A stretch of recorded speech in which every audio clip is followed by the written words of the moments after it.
Bon, votre prof est devenu accro au tutoriel, on dirait.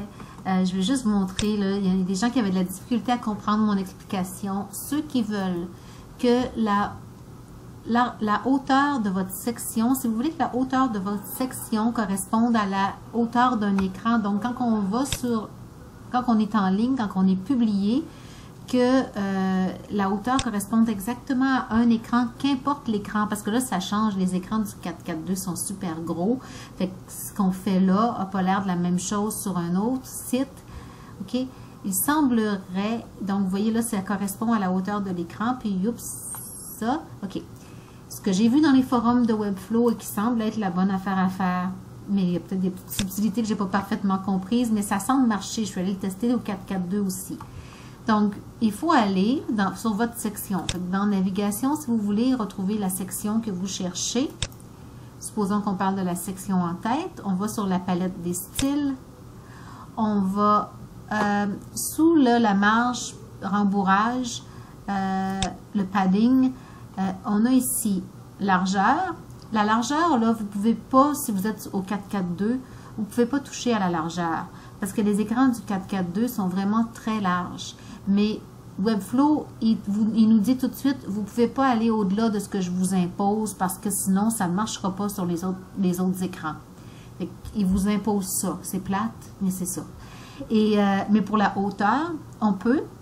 Il faut venir écrire ici 100 VH. Mais si vous prenez la flèche, non, c'est pas ça que je vais faire. Si vous venez ici, le voir, il n'est pas offert VH. On vous offre pourcentage, on vous offre pixel, on vous offre auto.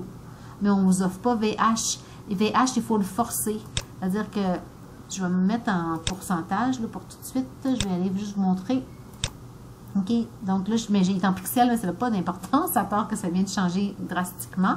Moi, je veux 100 VH. Ben, j'écris ici 100 VH. Attendez, je vérifie quelque chose. Vous voyez, puis il l'a fait. Je n'ai pas fait d'espace. Je ne sais pas si c'est quand vous faites un espace qui refuse. Je vais réessayer 100 VH. Ah, OK, on vient de comprendre. Parfois, il refuse, c'est parce que vous mettiez un espace. Il ne faut pas mettre d'espace. OK?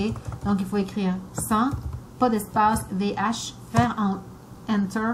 Puis là, VH, ça veut dire hauteur verticale. Quand vous faites ça, il va s'ajuster à tous les écrans.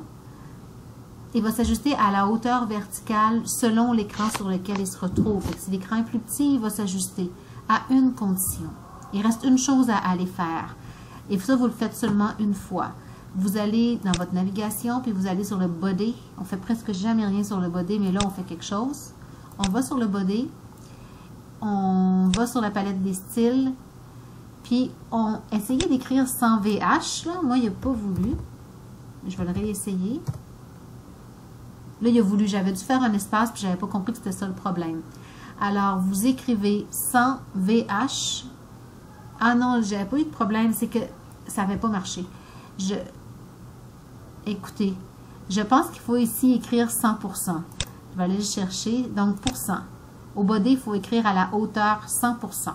Si jamais ça ne marchait pas, parce que des fois, il y a des petits bugs que je ne suis pas toujours sûre pourquoi, revenez écrire 100 VH. Mais vérifiez, avec 100%, moi, ça fonctionnait. Fait que 100% pour le body, 100 VH pour vos sections ou vos pages que vous voulez qui mesurent exactement la hauteur d'écran. Et voilà.